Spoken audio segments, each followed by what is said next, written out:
Halo semuanya, selamat siang dan salam sejahtera untuk kita semua.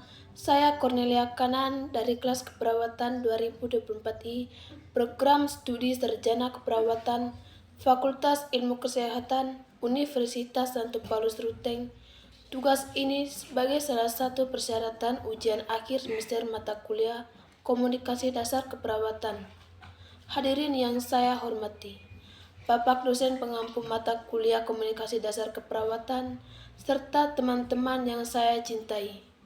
Pertama-tama, marilah kita panjatkan puji syukur kehadirat Tuhan Yang Maha Esa karena atas rahmat dan karunia-Nya pada kesempatan yang berbahagia ini, izinkan saya menyampaikan sebuah pidato yang berjudul Mengenal Penyakit Tiroid, Ancaman Diam yang Sering Terabaikan.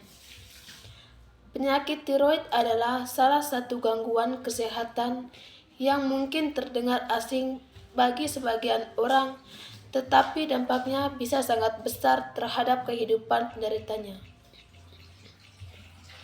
Kelenjar tiroid adalah kelenjar kecil berbentuk kupu-kupu yang terletak di bagian depan leher. Meskipun kecil, kelenjar ini memiliki fungsi yang sangat penting dalam mengatur metabolisme tubuh, suhu tubuh, denyut jantung, hingga pertumbuhan dan perkembangan. Penyakit tiroid terjadi ketika kelenjar tiroid memproduksi hormon dalam jumlah yang tidak seimbang, baik terlalu banyak maupun terlalu sedikit. Secara umum, penyakit tiroid terbagi menjadi dua jenis utama, yaitu hipertiroidisme dan hipotiroidisme.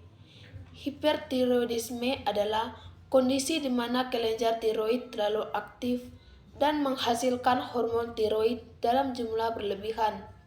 Gejalanya antara lain jantung berdebar-debar, berat badan turun drastis meskipun nafsu makan meningkat, mudah berkeringat, tangan gemetar, dan mudah marah. Sedangkan hipotiroidisme adalah kondisi di mana kelenjar tiroid kurang aktif sehingga hormon yang dihasilkan tidak mencukupi. Akibatnya, penderita akan merasa mudah lelah, berat badan naik tanpa sebab yang jelas, kulit kering, mudah kedinginan, serta mengalami gangguan konsentrasi dan depresi.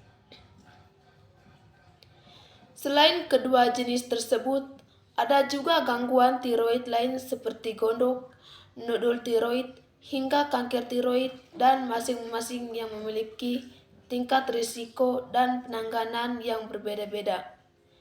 Penyebab penyakit tiroid sangat beragam.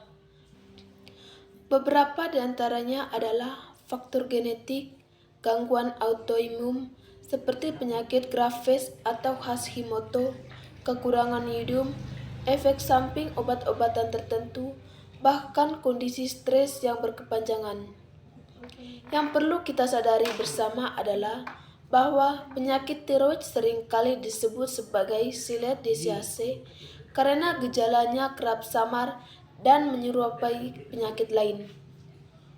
Oleh karena itu, banyak orang yang tidak menyadari bahwa dirinya mengidap gangguan tiroid sampai kondisinya cukup parah. Mengapa kita harus peduli? Karena penyakit tiroid dapat memengaruhi kualitas hidup secara signifikan pada wanita. Misalnya, hipotiroidisme dapat menyebabkan gangguan menstruasi dan kesulitan hamil. Pada anak-anak, kekurangan hormon tiroid bisa menyebabkan hambatan pertumbuhan dan keterlambatan mental.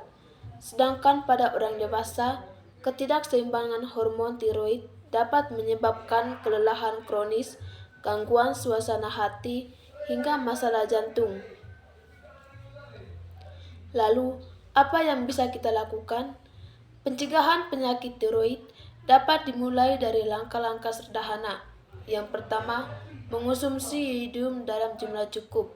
Iodum adalah zat penting untuk produksi hormon tiroid.